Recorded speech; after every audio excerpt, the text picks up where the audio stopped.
Donc le cours de ce soir, alors je l'ai intitulé entre guillemets, un petit titre et tout, hein, c'est rester ouvert, accueillir et permettre tout. Alors qu'est-ce que c'est rester ouvert, accueillir et permettre tout? Et permettre? Permettre tout, permettre ce qu'il y a à venir, ce qu'il y a à arriver. En gros, pour moi, rester ouvert déjà, on sait faire ça depuis tout petit. Un enfant reste ouvert à tout, un enfant accueille tout ce qu'il y a à accueillir. Et je dirais même que c'est lié à un besoin archaïque. Hein. Je veux dire, un enfant, quand il est né, il doit rester ouvert avec ses parents, avec le monde qui l'entoure, le monde extérieur, car il ne peut pas se débrouiller par lui-même au début. Se permettre aussi, permettre tout, accueillir, c'est quelque chose de très beau quand on arrive à le retrouver. Je dis à le retrouver, ça présuppose qu'on l'avait déjà avant, parce que c'est ma croyance, bien sûr. Alors il faudrait se poser la question de qu'est-ce qui fait qu'au bout d'un moment, on a perdu ça. On a perdu cette façon d'accueillir tout ce qu'il y a à accueillir, tout ce qui nous vient à nous, pendant chaque journée. On a perdu cette occasion d'être curieux, vraiment de rester ouvert à tout ce qui peut venir. Bien sûr, dans tout ça, il y a des blocages. On va aller voir les blocages derrière. Tout ce que je vous dis, ce sont des généralisations, bien sûr. Il peut y avoir des liens qui se créent avec votre vie à vous au quotidien, ou pas, ou peut-être des liens aussi avec des personnes que vous connaissez, pourquoi pas. Mais quand on va chercher les blocages, qu'est-ce qui fait qu'à un moment donné, on ne reste plus ouvert aux choses qui viennent de l'extérieur? Ça veut dire, à l'inverse de la routine. Ça veut dire les choses différentes. Ça veut dire aussi tout simplement une relation, une discussion entre deux personnes, pour le coup même deux personnes qui n'ont pas les mêmes croyances. Qu'est-ce qui fait qu'on peut rester ouvert à la discussion, en apprendre et partager quelque chose? Dans tout ça, il y a des blocages. Alors, l'une des blocages, ce qui est, on va dire, la peur de l'inconnu. Ça, c'est, on va dire, un des gros blocages que l'homme a. Cette peur, elle est vachement liée, étroitement liée avec ce besoin de stabilité, ce besoin de sécurité. C'est au fur et à mesure, quand on se définit, on commence à créer une identité, à créer un petit train-train de vie, alors on est plus ou moins stable. En tout cas, on se croit être stable. Ça vous parle? Et en même temps, quelquefois, la vie nous donne des opportunités, nous tend des perches même, nous invite à aller voir quelque chose d'autre. J'ai aussi cette croyance, alors je ne sais pas si c'est une vérité, hein, mais j'ai cette croyance que l'homme est comme une toupie. Plus elle tourne, plus elle est en mouvement, plus elle reste en équilibre. Si elle commence à stagner, à rester dans certaines croyances, dans certaines routines, dans un certain mode de vie, alors elle perd de son équilibre et elle peut tomber. Une petite métaphore que j'aime bien. Et donc, ce lien de sécurité qui nous ramène à, on va dire, une stabilité propre à nous, même si on se sent des fois mal, on se dit, là on connaît. C'est toujours pareil, mais qu'est-ce qui va se passer? Ok, j'ai envie de passer le cap, ok, j'ai envie d'avancer, ok, j'ai envie de traverser la porte, mais il y a quoi derrière? Alors là, il y a tout un système de projection, est-ce qu'on se projette sur les opportunités ou est-ce qu'on se projette sur les choses négatives? Il pourrait se passer ça, il pourrait se passer pire que ça. Donc, se projeter que sur les opportunités, je ne sais pas si c'est bon. Se projeter que sur les choses négatives, on va dire, ou sur les choses qui pourraient nous arriver de pire, je ne sais pas si c'est bon non plus.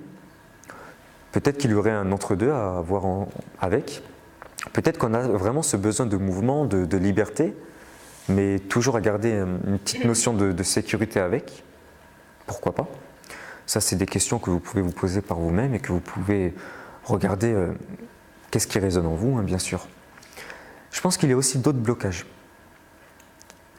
Qu'est-ce qui fait qu'on reste plus ouvert? Trop de choses.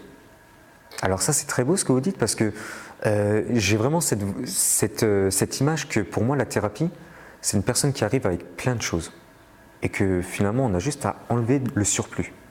On a juste à tailler comme un buisson et puis le thérapeute, il vient, il taille. pour lui faire une belle forme. Ça, c'est vraiment l'image que je me fais de la thérapie. Je trouve que c'est très beau ce que vous avez dit. Il y a d'autres choses aussi, c'est, on va dire, la peur du questionnement.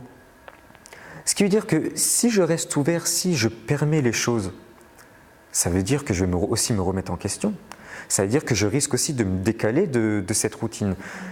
Et je pense que vous le savez, hein, c'est souvent quand on permet les choses, qu'on se laisse vraiment aller, qu'il y a vraiment la question qui titille le tout.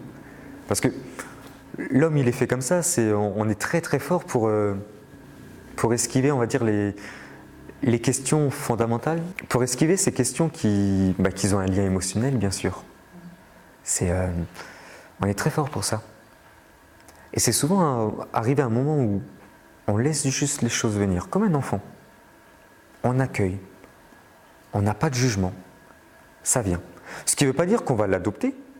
Ça peut aussi venir et nous créer quelque chose, une émotion, des larmes, de la tristesse, peut-être de la colère, même de l'incompréhension, pourquoi pas. Ce qui ne veut pas dire forcément qu'on va changer. Mais rien que le fait de l'accueillir et de se laisser traverser par une émotion, alors il y a quelque chose qui s'aligne à l'intérieur de nous. Il y a aussi certains blocages au niveau du jugement. Alors le jugement qu'on porte sur nous-mêmes et le jugement par rapport aux autres aussi. Vous savez, c'est toujours pareil, il y a pas mal de personnes qui savent déjà, ils savent déjà quoi faire. Ils savent même qu'est-ce qu'il faut faire pour changer ou pour aller mieux, dans un mieux-être pour eux-mêmes. Mais c'est souvent le « qu'en dira-t-on ». Vous savez, c'est ce jugement par rapport aux autres, c'est qu'est-ce que les autres vont penser, vont dire, comment ils vont accueillir tout ça. On revient de nouveau à cette notion d'accueillir. Ça serait aussi accueillir les choses, mais ça serait aussi accueillir d'une certaine manière, pourquoi pas, l'incompréhension des autres. Parce que ce blocage de jugement est étroitement lié à l'environnement. Quand je parle de l'environnement, je parle de l'environnement au niveau des amis, du travail, de la famille même. Et alors rester ouvert, accueillir et permettre tout, ça serait aussi accueillir et permettre l'incompréhension de la famille, des proches. Pourquoi pas? Ça reste leur choix, ça reste les nôtres aussi. Maintenant, c'est aussi à questionner qu'est-ce que vous mettez en priorité? Quelles sont les valeurs que vous mettez en priorité? C'est la valeur de la famille, par exemple, et puis elle pourrait être assez haute, quitte à prôner le devoir d'être pour la famille, jusqu'à un point où il y a un déni de soi, et puis mon rêve passe en second. Si c'est bon pour la personne, pourquoi pas? Si elle se sent vivante sur ça, pourquoi pas? Maintenant, il y a aussi des personnes qui ont des rêves, des objectifs, des choses à aller, et qui se freinent par rapport justement à l'environnement. Alors, avant j'ai parlé de famille, mais on pourrait aussi parler des amis, on pourrait parler des proches. Je pense par exemple à quelqu'un qui a une problématique d'addiction, par exemple, qui a envie de s'en sortir, qui vient voir un thérapeute ou un psychologue, ou qui va chez le médecin. Et on voit en lui qu'il y a vraiment cette envie, ce désir de changer. Mais qu'il y a quelque chose qui freine. Cette chose, c'est l'environnement, c'est ses amis. Parce que vous imaginez bien que quelqu'un qui est addict à l'alcool, aux drogues ou à n'importe quoi, il a un groupe d'amis qui font la même chose que lui. Donc ils ont les mêmes sujets de conversation. Et puis ils se comprennent vu qu'ils se ressemblent. Cet homme qui veut changer, il commence par se mettre au centre avec une incompréhension de tous ses amis. Pour le peu que c'est ses seuls amis qui se disent que c'est les seuls qui le comprennent, alors là ça devient intéressant entre guillemets en termes de thérapie, mais sinon ça peut devenir compliqué pour lui. Des fois, la seule chose à faire, et je me souviens qu'il y avait une personne qui était en toxicomanie, la seule chose à faire, c'est juste d'être présent, de lui montrer qu'on est à l'écoute, de lui montrer qu'il en est capable et de lui montrer qu'on lui laisse la porte ouverte. de le voir déjà changer. C'est hyper thérapeutique. Et moi, je me souviens par exemple de cette personne qui avait vraiment les larmes aux yeux. On était dans la rue et qui me disait, mais vous êtes la première personne qui me regarde avec vraiment cette certitude que j'y arrive. Vous êtes la première personne qui m'a encouragé. Et pour le coup, ça a été hyper thérapeutique pour cet homme. Parce que vous imaginez qu'il est là, entouré de toute sa famille ou ses amis. Et je pense que vous savez vous-même, hein, vous savez ces petites phrases anodines, mais qui nous touchent en nous. Ah, c'est dur. Ah, je ne sais pas si tu arriveras. Ah, mais tu as pensé à ta vie, à la famille. Tu as pensé, mais comment tu vas nourrir tes enfants? Vous savez, toutes ces petites phrases-là, qu'on croit que c'est rien, et finalement qui s'ancrent à l'intérieur de nous, puis qui résonnent, et puis après, il y a une petite voix qui vient qui dit « Oh, elle a peut-être raison ». Et puis on est là, on se dit « Oh ben, c'est pas plus mal comme ça ». Donc on force, et on continue notre routine. Puis on se dit « C'est pas plus mal parce que ben, j'ai mon travail, puis j'ai des sous, et j'ai une maison ». Mais quelque part, ça ne va pas. Donc on force la chose pendant 1 mois, 2 mois, puis après ça revient. Puis il y a des hauts et des bas, hein, puis ça fait ça. Hein. Et puis quelquefois, il y a certaines personnes qui commencent à écouter cette voix, commencent à dire des choses. C'est vachement lié aussi à un autre blocage que je voulais vous exprimer là, qui est le regard que l'on porte sur soi-même aussi. Donc il y a le jugement par rapport à soi et aux autres, il y a aussi le regard qu'on porte sur soi. Quel est le regard que vous portez sur vous-même? Comment vous attardez, vous prenez quelques minutes, ne serait-ce 1 minute par jour, simplement pour vous écouter, vous regarder. Ça peut être mentalement, ça peut être aussi à travers une glace, à travers un miroir. De quelle manière vous vous regardez? Est-ce que vous vous faites un sourire, des yeux doux? Est-ce que vous faites un compliment? Je ne sais pas, je pense que c'est la chose déjà la plus belle à faire, la plus douce. Avant de faire des compliments aux autres, déjà commencer par soi. Ne serait-ce simplement pour savoir qu'est-ce que ça crée. Vous savez, se regarder en face et de se dire un mot beau, je sais pas, un mot gentil, je t'aime. C'est bizarre de se dire je m'aime à moi-même. Pourquoi c'est bizarre? Ça crée quelque chose. C'est quelque chose de gênant même. C'est comme si, ah non, je peux pas, ça se fait pas. Mais pourtant, si on accueille ça, si on se laisse, on reste ouvert, en fait, on sent quoi? Moi, j'ai l'impression qu'on sent vraiment ce réel amour, l'amour qu'on veut donner aux autres. Moi, je crois que l'amour qu'on veut donner aux autres, c'est simplement un leurre. C'est juste l'amour qu'on veut se donner à soi-même, mais qu'on ne s'autorise pas. Et si vous vous autorisez ne serait-ce qu'1 minute, juste de vous dire un mot doux, un regard. Quelquefois, il n'y a même pas de mots à dire. Quelquefois, il y a juste un regard, un silence. Mais vous savez, quand on sent ce petit truc-là, ça commence par là. Et qu'après, on fait « Ah non, ça se fait pas, non. » Qui a dit que ça se fait pas? Si vous vous laissez vraiment entraîner par ça, vous risquez rien. Hein. Si, vous risquez d'être vraiment heureux ou heureuse. Alors je sais, c'est contagieux, je sais qu'après, quand on baigne dedans, c'est difficile d'en sortir. On se promène en ville, on a le sourire, on dit bonjour à tout le monde, on accueille tout le monde, on a envie de parler à tout le monde, on a envie de leur dire mais venez, c'est beau. Oh, on a envie de rencontrer aussi le monde des autres. Mais bon, peut-être ça ne vous intéresse pas, je ne sais pas. C'est intéressant, je veux dire, un enfant, il le fait naturellement ça. Alors peut-être que les philosophes et dans la vie de tous les jours, ils se sont dit, écoutez, l'enfant, comme il sait déjà faire ça naturellement, on n'a pas besoin de l'apprendre. Donc on va s'axer sur autre chose, on va apprendre autre chose. Mais peut-être qu'on l'a oublié.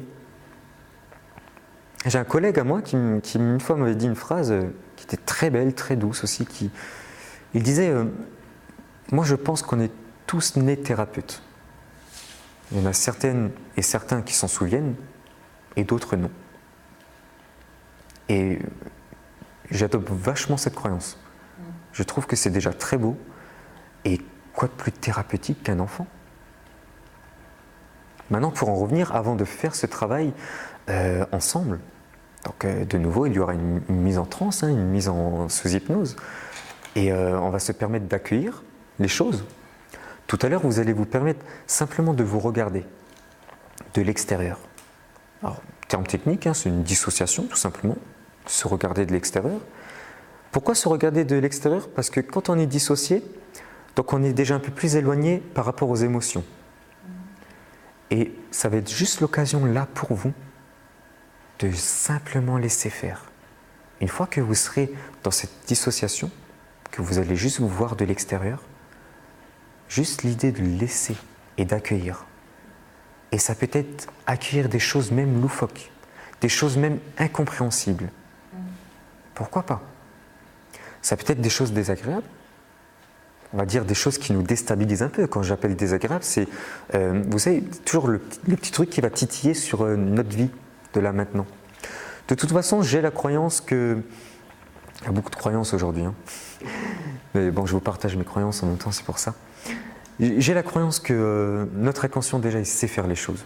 Et que quand on le laisse faire, il va nous ramener la question qu'on sait qu'il faut qu'on se pose cette question-là, mais qu'on ne veut pas la regarder. Ça va être juste l'occasion de laisser venir les choses. Et puis de toute façon, vous serez à l'extérieur, dissocié. Donc s'il y a des émotions, elles seront déjà un peu plus basses, vu qu'on n'est pas associé. Après, vous pourriez vous permettre, vous, de vous associer en douceur. Pourquoi pas? Lorsqu'on fait un travail comme ça, c'est l'idée d'élargir notre cadre. On a tous un cadre de référence. Un cadre qui nous permet de nous définir, de nouveau comme avant, d'être stable, d'être dans une certaine sécurité. Là, je touche. Mais si maintenant, je me dissocie, je me vois, je vois le cadre, je connais ma vie, à peu près. Et si j'accueille la chose, ce qui ne veut pas dire que je vais l'adopter, ce qui ne veut pas dire que vous avez l'opportunité, là, maintenant, de l'adopter. Pourquoi pas? Mais simplement, juste en accueillant ça, c'est l'opportunité d'élargir ce cadre. Après, quand vous allez vous réassocier, vous serez toujours au centre. Mais vous avez après l'opportunité soit de rester dans ce cadre-là, soit de chevaucher et d'aller un peu plus loin. Vous savez, je vous raconte ça, ça me fait penser, il y a la semaine dernière, hein, d'ailleurs c'est avec elle que, grâce à elle, entre guillemets, que j'ai fait ce cours-là, hein, une dame qui était venue en thérapie, hein, on va dire sur une séance en privé, et donc une dame très gentille, très douce, une façon très poétique de parler, c'était super agréable de travailler avec une dame comme ça, très artistique aussi. Je crois qu'elle faisait du théâtre, je pense, je ne vais pas demander. Mais en même temps, il y avait certaines notions où elle voulait avoir ses rêves, elle voulait toucher ses rêves. Et elle était même à 2 doigts de toucher ses rêves. Elle avait presque signé un contrat qu'elle espérait. Mais il y avait quelque chose qui bloquait. Et elle est venue avec cette demande-là. Il y a quelque chose qui bloque en moi. C'était très flou. Quand elle s'est permis de rentrer sous hypnose, quand elle s'est permis justement d'aller se laisser bercer par cette histoire, c'est pour ça que je dis que je pense qu'elle était actrice, parce que quand je lui ai exposé l'hypnose comme une histoire, alors elle est vite rentrée dedans.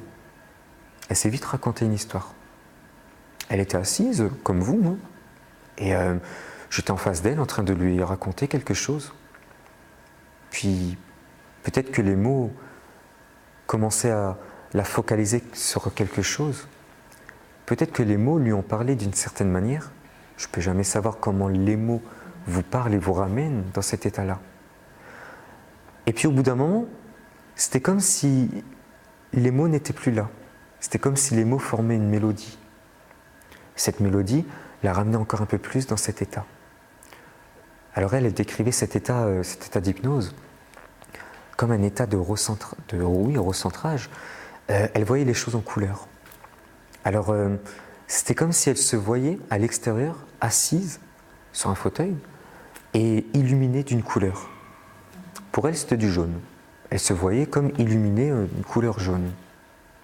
Et puis plus elle repérait cette couleur-là, plus elle semblait touché quelque chose d'important pour elle. Alors elle a décidé d'aller encore un peu plus loin dans cet état d'hypnose et elle a commencé par se focaliser simplement sur un rythme. Alors elle repérait, elle, son rythme à elle. C'est comme si on regarde une personne de l'extérieur, on voit son rythme de la respiration. Parce que de nouveau, plus elle focalisait sa conscience sur quelque chose, plus elle autorisait son inconscient à faire autre chose, à travailler. Et donc, elle voulait simplement avoir une question qui lui permettait d'avancer sur ce blocage. De fil en aiguille, au fur et à mesure qu'elle rentrait encore un peu plus et de plus en plus dans cet état d'hypnose, là maintenant, elle lui a permis de trouver quelque chose. C'est à ce moment-là que c'était très étrange.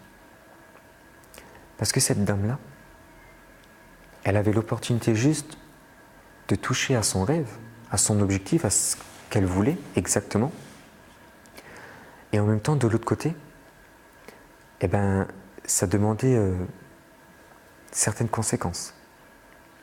Ça demandait de partir un peu plus loin. Ça demandait d'avoir beaucoup plus d'heures de travail. Ça demandait d'avoir beaucoup plus d'heures d'entraînement. Tout le monde sait que pour faire un travail et devenir en excellence, entre guillemets, ben, il faut travailler, il faut s'entraîner. Ça demandait d'aller voir des collègues, des confrères, pour s'entraîner ensemble. Et toutes ces choses-là, bien sûr, lui faisaient plaisir. Mais en même temps, il y avait un truc qui bloquait. Parce que ça demandait de s'éloigner de certains et certaines personnes proches, relativement proches pour elle, qu'elle aime forcément. Donc elle s'est trouvée devant une injonction. Ce qu'on appelle une injonction, c'est si elle va vers ses rêves, elle sera peut-être contente mais en même temps malheureuse. Et si elle reste près des gens qu'elle aime, alors elle sera peut-être contente parce qu'elle est près des gens qu'elle aime. Elle sera peut-être aussi malheureuse de se dire ben, j'avais mon rêve à côté de moi et j'aurais peut-être pu y aller aussi. Oui, vous savez, c'est toujours ces petites questions qui viennent, c'est comment ça serait passé si j'aurais décidé ça? Une injonction, c'est un dilemme, c'est un choix. C'est pas pareil, non. Un dilemme, c'est bien que vous posez la question. Un dilemme, c'est le choix entre deux possibilités. Mais il peut y avoir une possibilité qui nous permet d'aller bien ou mal. Une injonction, ce qu'on appelle une injonction paradoxale. Donc ça, il peut y avoir plusieurs choix, pas forcément deux. Mais quoi qu'il arrive, c'est que dans n'importe quel choix que la personne va faire, elle va être malheureuse. Il va y avoir quand même un lien qui va créer cette tristesse ou peut-être pas bien, tout simplement. C'est souvent lié, on va dire, aux besoins de sécurité et liberté, par exemple. On retrouve souvent ça dans ces personnes qui ont... On fait trop la différence avec un dilemme. Un dilemme, c'est aussi des fois un choix multiple. Des fois, on a le choix... Non, un dilemme, c'est deux choix. Sinon, ça devient une possibilité. Un dilemme, c'est deux choix. La différence que je fais entre les deux, c'est que dans un dilemme, il y a une possibilité d'avoir un plaisir. Si je vous dis, ben, vous avez le choix entre un café et du thé, c'est un dilemme. Je ne vous donne pas d'autre choix et vous êtes obligé de boire un café ou du thé. Obligé. Dans les deux choix, peut-être qu'il y a un des deux qui vous ferait plaisir. Si maintenant... alors, on va faire un tout petit aparté pour que je vous explique bien la chose. Comment ça a été trouvé cette injonction paradoxale? Donc il y a un psychiatre que je vais voir justement samedi, Giorgio Nardone il s'appelle, un psychiatre italien qui a travaillé avec des patients schizophrènes. Donc, sans rentrer dans les détails, parce que je ne suis pas psychiatre et que je ne travaille pas là-dedans, hein, il y a beaucoup de stades de schizophrénie. Et puis, il avait donné un exemple d'un enfant qui était diagnostiqué schizophrène, et qu'en fait, cet enfant-là, c'était dû à l'éducation de la maman qu'il était devenu comme ça. C'était une fuite. Alors, il donne l'exemple très simple. La maman arrive au centre pour voir son fils. Puis elle lui donne 2 cravates. Elle lui donne une bleue, donc elle lui offre, quoi, comme quand on va à l'hôpital, on va offrir des fleurs. Elle lui offre 2 cravates à son fils, une bleue et une rouge. L'enfant est tout content. Une semaine après, la maman revient. Alors l'enfant, il veut faire content à sa maman. Il met la cravate rouge. Il arrive devant sa maman, puis sa maman, elle le regarde, elle lui dit « Oh, mais t'as mis la cravate rouge, ça veut dire que t'aimes pas la cravate bleue ?» Alors lui, non, il dit « Non, ça veut pas dire ça du tout, je voulais justement te faire plaisir, j'ai mis la cravate rouge. » « Ouais, bon, oui, d'accord, mais moi je pense que tu aimes pas la cravate bleue. » Elle repart. Elle revient la semaine prochaine. Donc l'enfant, il a retenu ça. Qu'est-ce qu'il fait? Il met la cravate bleue. Et puis la maman vient, elle lui dit « Oh, t'as mis la bleue? Oui, donc finalement t'aimais pas la rouge. » Il fallait mettre les deux superposés. Alors, de nouveau, elle repart, l'enfant il comprend pas. L'enfant il comprend pas. Elle revient la 3e semaine, l'enfant met les 2 cravates pour lui faire plaisir. La maman le regarde, elle lui dit « Ah ça m'étonne pas que t'es interné. » C'est rigolo, mais en même temps, ça montre vraiment la jonction, ce qui veut dire que cet enfant, n'importe quel choix qu'il fait, c'est jamais le bon. Et il aurait pu même enlever la cravate et elle aurait pu dire « Mais en fait, tu n'aimes pas du tout ce que je t'offre. » Donc dans tous les choix qu'il veut prendre, même pour bien faire, il se retrouve malheureux. Donc il s'est réfugié dans une sorte de schizophrénie. Ça a été une étude, c'est un cas particulier bien sûr. Mais après on retrouve cette injonction un peu partout. Bon, pour en revenir maintenant, hop, on revient ici. Oui, donc cette femme, elle est tombée là-dedans, dans cette injonction. Le simple fait déjà de le voir, de le repérer sous hypnose, a fait qu'elle a pu élargir un peu plus son cadre. Je ne sais pas pour l'instant, je vais la revoir, hein. Je ne sais pas pour l'instant qu'est-ce qu'elle a décidé ou pas à moi de lui dire. Hein. Mais rien que le fait de repérer tout ça, elle se sentait déjà beaucoup mieux.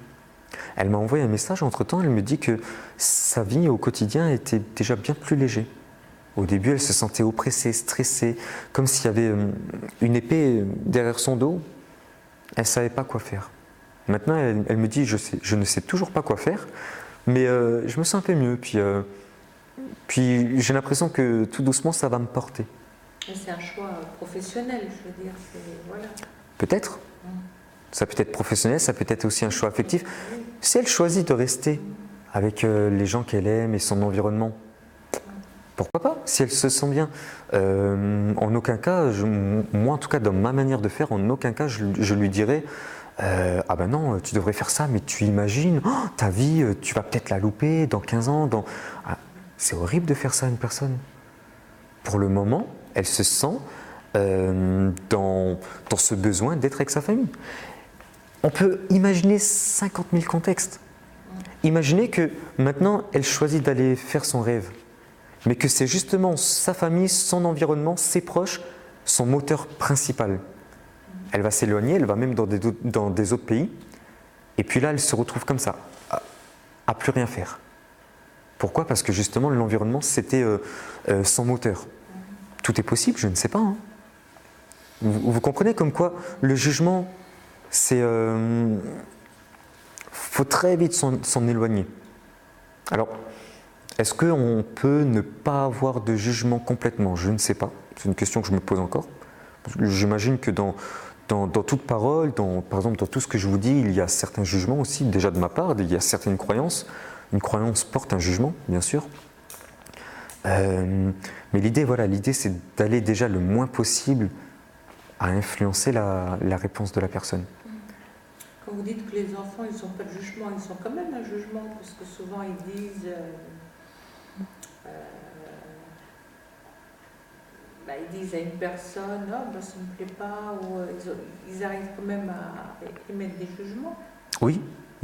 Je ne sais pas si j'ai dit les enfants, ils n'ont pas de jugement, peut-être, mais... C'est pas dit comme ça, mais... Non, mais je suis d'accord avec vous, ils ont des jugements, et ils ont même beaucoup plus beau que ça, je pense. C'est que j'ai l'impression, quand je vois des jeunes, alors un peu plus grands, le jugement pour moi, c'est déjà... L'enfant, il a au moins dans les 5 ans, 5-6 ans. Mais ce que je trouve ça beau, c'est qu'ils arrivent à exprimer leurs émotions. Ils arrivent même à mettre des mots dessus.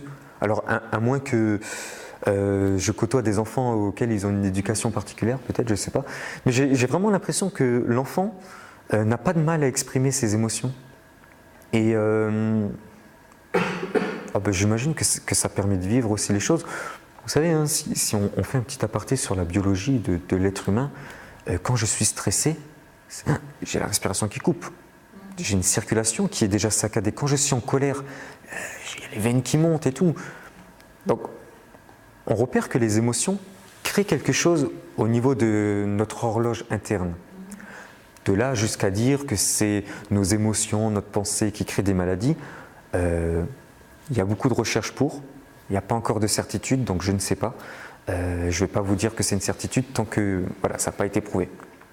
Mais néanmoins, on sait que le stress joue sur le cœur, les poumons, la respiration, tout ça, quoi. Ok. Donc, il nous reste juste le temps justement pour créer ça. Alors, on va le faire alors, une phase, 2 phases, en 3 phases. Je vous explique avant tout. La première phase, ça va être une mise en induction par l'imagination. Alors, vous savez maintenant vous-même que l'imagination porte une place très importante au sein de l'hypnose. J'imagine que j'ai une boule de feu dans ma main. Plus je l'imagine, plus elle devient présente, plus j'ai la paume de ma main qui commence à chauffer. On est d'accord? Donc là, nous allons commencer par une imagination. C'est la façon dont vous êtes venu dans cette pièce. Ça veut dire tout simplement... Non, à partir de l'entrée. Vous n'êtes pas à partir de l'entrée. Sinon, ça va faire long. Sinon, on va aller beaucoup. Non, remarque, vous habitez près, je pense. Ouais. Non, là, à partir de l'entrée. C'est-à-dire, tout à l'heure, vous allez fermer les yeux et vous allez commencer par vous visualiser en train de rentrer de la MJC. En train de rentrer ici, en train de vous installer. Donc vous vous voyez en train de faire ça. C'est comme si vous regardez un film. Vous êtes déjà dissocié. Ok? À partir de là, vous allez simplement vous voir, donc vous observer en train de rentrer sous hypnose. Alors imaginez une personne qui s'observe soi-même. Comment est-ce qu'elle rentre sous hypnose? Peut-être que pour certains ou certaines, c'est d'abord je me concentre sur ma respiration. Pour d'autres personnes, ça peut être directement fermer les yeux. Pour d'autres personnes encore, ça peut être bien se caler sur sa chaise, pourquoi pas? Et puis, vous attardez simplement à voir comment cette personne rentre sous hypnose. Il y a certains muscles, j'imagine, certains muscles du visage, du corps qui se tendent et d'autres qui se détendent. Et au fur et à mesure, quand vous allez vous focaliser, vous concentrer dessus, ça va être juste l'opportunité de laisser place à votre inconscient. À partir de ce moment-là, on va passer sur la deuxième phase. Si vous voulez être sûr de laisser place à cette partie inconsciente de vous, vous pouvez très bien vous suggérer, comme vous savez maintenant le faire, lorsque mon inconscient est bien présent pour travailler, la tête penche en avant, par exemple, et vous laissez faire. Ça, c'est une suggestion que vous vous donnez. Hein. Je m'observe en train de rentrer sous hypnose, et puis, comme mon inconscient est simplement prêt à faire le travail, ma tête penche en avant. Suggestion, tout simplement.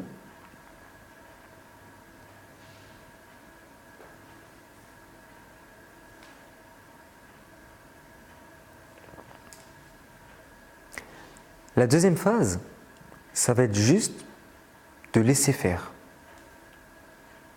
Juste d'accueillir les choses. À partir de là, alors il peut se passer pas mal de choses. Il peut déjà rien se passer, ce qui veut dire un silence. Vous vous regardez de l'extérieur, il y a un silence comme un chaos. Et ça peut être un silence réparateur, régénérateur, pourquoi pas. C'est souvent l'idée de recharger les batteries. Et quelquefois, plus vous allez laisser faire, plus vous allez accueillir, plus vous allez commencer à peut-être voir apparaître des images, certaines images, Alors vous n'êtes plus dissocié, mais là vous voyez une image. Ça peut être une image symbolique, ça peut être un paysage, ça peut être vous-même, mais simplement laisser accueillir tout ce qu'il y a à accueillir, sans jugement, sans réflexion, rien. Ça peut être une voix aussi qui vous parle. Hé, tu sais que t'es beau? Hé, allez viens, je t'attends, prends ma main, ou n'importe quoi. Ça peut être un ressenti aussi, une émotion qui vient. Et s'il y a une émotion, pareil, laissez faire, accueillir, restez ouvert.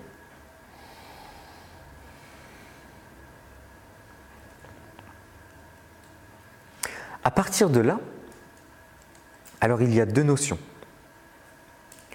La première, c'est quand vous accueillez, quand vous laissez, quand vous restez ouvert, qu'il y a une image, un son, une phrase ou une sensation, une émotion, si vous la percevez comme gênante, qu'elle est un peu oppressante, alors vous allez simplement vous questionner sur ces blocages et ces envies. Par exemple, d'après ce qui vient, par exemple, je suis là et puis j'ai une émotion, je sais pas, bizarre, j'ai un peu peur ou peur de l'inconnu par exemple, chose comme ça. Ok, je vais aller me questionner. Pourquoi j'ai cette peur-là? Qu'est-ce qui fait que j'ai cette peur? Et par rapport à quelle envie? Donc je vais aller préciser tout ça. À l'inverse, si j'ai une image, une phrase, une émotion, une sensation plutôt agréable, alors là je vais m'associer. C'est-à-dire que je vais revenir en moi et je vais amplifier tout ça. Alors comment on l'amplifie? Tout simplement, si j'ai une image, je vais m'attarder dans les détails, je vais l'agrandir encore un peu plus. Si j'ai une phrase, je vais peut-être augmenter le son de la phrase. Si j'ai une sensation, je vais me concentrer où est-ce que je la sens. Ça peut être là, ça peut être là, ça peut être là. Et je vais l'amplifier, peut-être rajouter une couleur. Bref, comment on amplifie quelque chose? En jouant avec nos sens. L'odeur, l'ouïe, le toucher, la vue. En faisant cela, vous êtes juste en train d'élargir votre cadre. Ce n'est pas un protocole qui vous permet de « Ok, aujourd'hui, je fais ça pour dormir ». C'est un protocole qui est, j'appelle ça artistiquement vague parce qu'on laisse faire, il peut y avoir des choses même loufoques qui viennent, mais quoi qu'il arrive, ça nous crée du changement parce que ça nous grandit. Ok? On commence? Vous êtes prêts? On commence? Installez-vous confortablement, puis je vous accompagne pour ce soir. Vous avez été sage. Toujours ça. Oui. Ça dépend sur quel point de vue on se met. Toujours pareil, il y a toujours un point de vue. Ok. Je vous invite simplement à fermer les yeux et puis à vous imaginer ou à avoir la présence simplement d'être devant ce centre qu'on appelle une MJC. Et vraiment à prendre votre temps. Ne précipitez pas les choses. Pas la peine de vous embêter à repérer quel genre de chaussures vous avez mis. Pas la peine aussi de vous forcer à regarder tous les détails. Parce que c'est simplement avoir l'opportunité et l'occasion de vous regarder de l'extérieur. Et de toute façon, il y a déjà cette partie inconsciente de vous qui est là. Et elle sait qu'est-ce qu'elle a à faire déjà. Alors c'est l'idée de lui faire confiance. Et puis peut-être que vous vous souvenez de quelle manière vous avez ouvert la porte. C'était peut-être la main droite ou la main gauche. Et puis peut-être que vous vous souvenez aussi quelle est la chose ou la personne que vous avez regardée en premier. J'imagine que quelquefois, on peut regarder les murs, les couleurs, les plantes, et d'autres fois, on peut regarder simplement les gens qu'il y a autour de nous.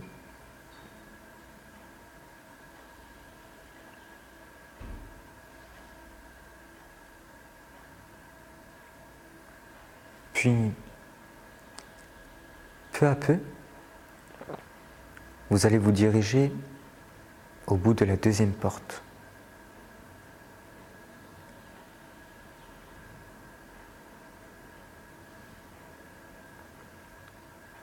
Et puis là, vous allez vous apercevoir de quelque chose de bizarre, d'étrange. Il y a déjà toute une installation qui est faite. Il y a un caméscope, une rallonge, un phare, et puis il y a aussi 2 personnes qui sont déjà assises.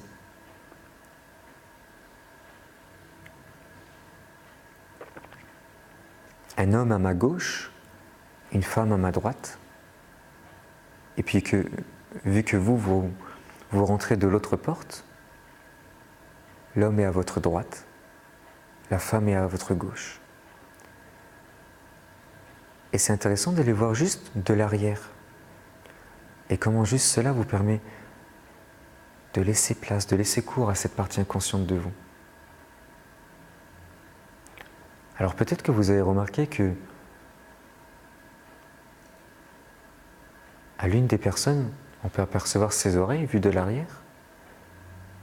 Et puis à l'autre personne, on peut juste s'apercevoir une chevelure d'une couleur claire.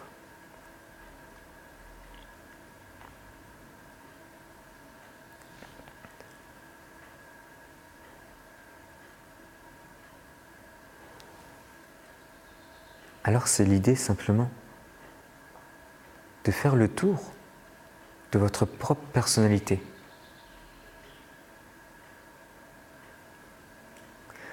Et je ne sais pas comment vous allez commencer ce tour.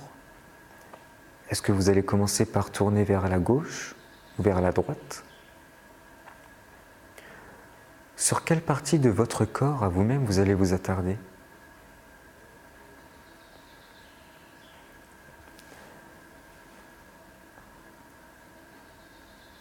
Repérez simplement le regard, le visage que cette personne assise devant vous a. Quelle expression elle exprime? Qu'est-ce que vous pouvez voir?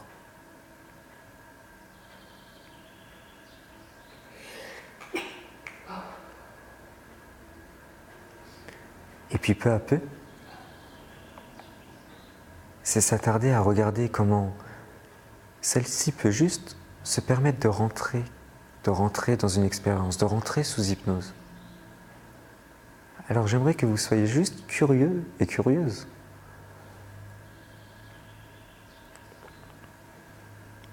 De regarder de quelle manière vous rentrez sous hypnose. Ça peut être par le rythme. Le rythme de la respiration est bien plus lent, bien plus profond. Et ça commence souvent comme ça, un état d'hypnose. Il peut y avoir des micro-mouvements qui se créent. Vous savez, comme des spasmes musculaires. Ça peut être intéressant de voir, ah tiens, il y a des doigts qui bougent, une tête qui penche plus d'un côté que l'autre, un corps.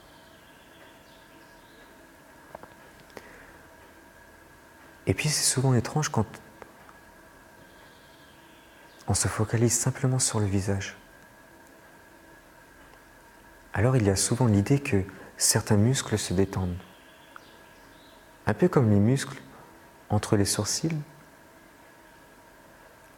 qui commencent à devenir de plus en plus détendus. Les muscles du cou, de la nuque, des épaules. Et c'est normal tout ça avec une respiration bien plus profonde, avec cette faculté que vous avez d'accueillir cet inconscient et de vous permettre d'aller encore un peu plus loin dans cet état d'hypnose. Alors les épaules ont tendance à tomber un peu plus, à devenir beaucoup plus douces.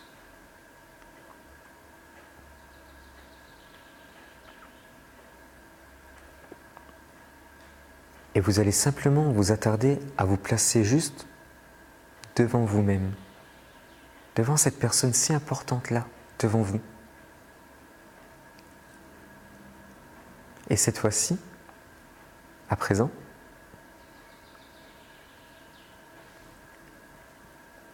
vous allez juste attendre. Laissez le silence faire les choses. On dit souvent que le silence est une note à part entière. Alors c'est simplement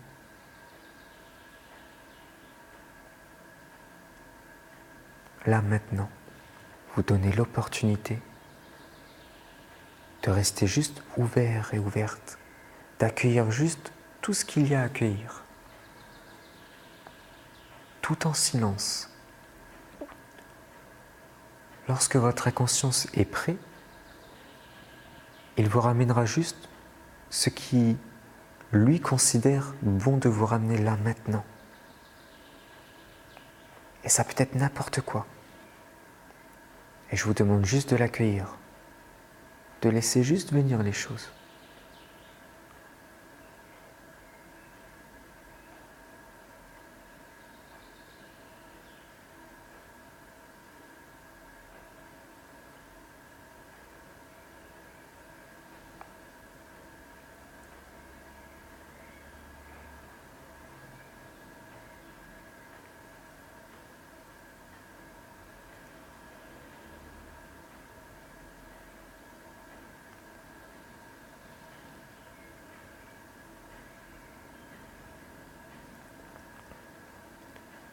Il peut y avoir certaines questions qui arrivent, des questions que vous n'avez même pas envie d'entendre. Laissez-les juste venir. C'est l'idée juste de les écouter, non pas de vous imprégner. Il peut y avoir certaines émotions qui arrivent, certaines sensations.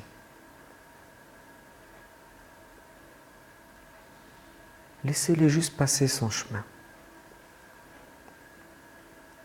De toute manière, votre inconscient, lui, sait très bien qu'est-ce qu'il a à vous ramener là maintenant.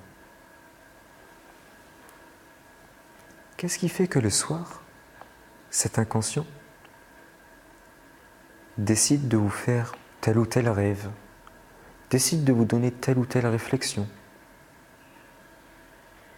Peut-être qu'il a un but derrière tout ça. Peut-être que c'est normal même. Qu'est-ce qui fait que cet inconscient,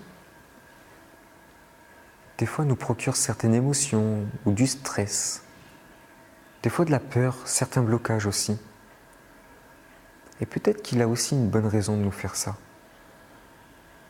Peut-être qu'il nous l'a dit d'une autre manière et qu'on ne l'a pas écouté, puis qu'à un moment donné, il en a eu marre, donc il va nous créer quelque chose de plus fort pour qu'on l'écoute cette fois-ci.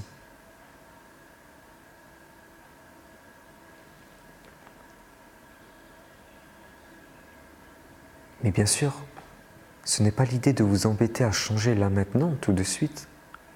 Juste accueillir, élargir le cadre. Et vous savez qu'il n'est plus à l'extérieur du cadre. Il sera présent à l'intérieur. Et vous savez qu'à partir de ce moment-là, vous pourriez l'atteindre quand vous le souhaitez. Peut-être pas aujourd'hui, peut-être demain, peut-être dans un an, peut-être plus encore. Mais j'ai vraiment cette croyance que lorsqu'il est dans notre cadre, alors il y a énormément de choses qui peuvent changer en nous, autour de nous. Et c'est intéressant ça. Est-ce que pendant ces silences, il y a eu aussi des personnes que vous connaissez dans votre entourage? Peut-être des images qui sont apparues?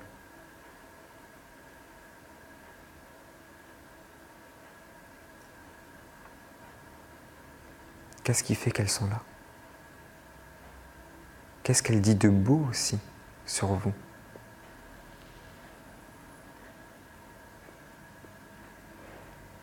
Il y a toujours l'idée de trouver toujours des choses beaux quand on s'y attarde.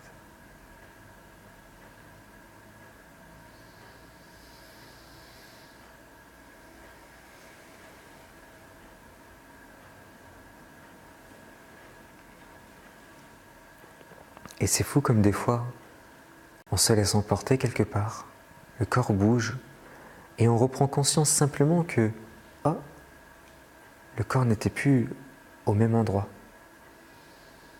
Alors on se remet d'une manière bien, comme si on était prêt à aller encore un peu plus loin.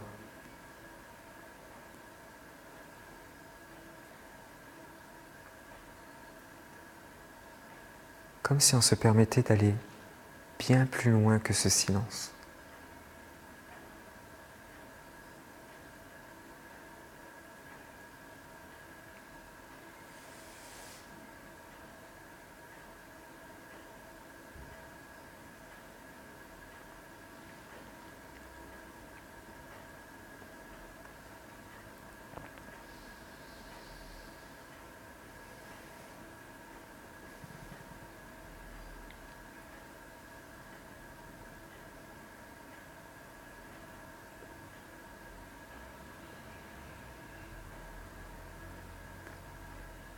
Et peut-être même que c'est à ce moment-là que un silence peut régner au quotidien. Vous savez, c'est plus cette pensée qui est là, qui nous assaillit de toutes choses. Il reste simplement le silence et l'accueil. Comme un enfant.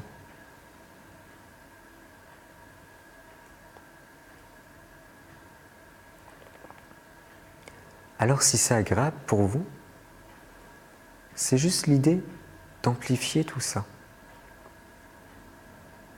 Allez chercher le beau derrière tout ça. Quelle image vous pouvez vous en faire? Et ainsi la grossir, grossir, grossir encore plus. Quelle phrase vous pouvez vous dire? Quelle sensation vous avez là actuellement? Quelle émotion vous avez actuellement? Attardez-vous à scanner votre corps, à ressentir votre corps pleinement.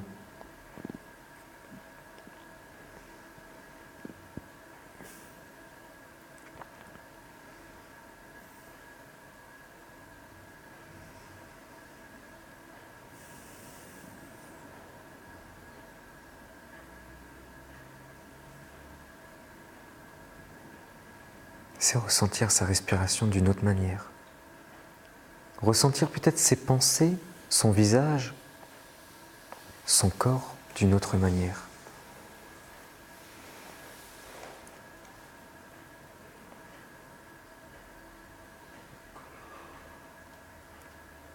Et puis quand c'est vraiment et pleinement agréable pour vous, c'est peu à peu reprendre conscience de votre corps, bouger consciemment les bras, les jambes, et quand vous vous sentez prêt et prête, d'ouvrir les yeux et juste de laisser mûrir tout ça. Et puis on va finir la séance comme ça, parce que l'idée ce n'est pas de débriefer. L'idée c'est juste, vous avez fait le travail, vous avez élargi le cadre, et on reste comme ça. Ok? Je vous laisse avec ça. Je vous dis une très bonne soirée. Merci. Faites un petit tour, respirez la bonne air.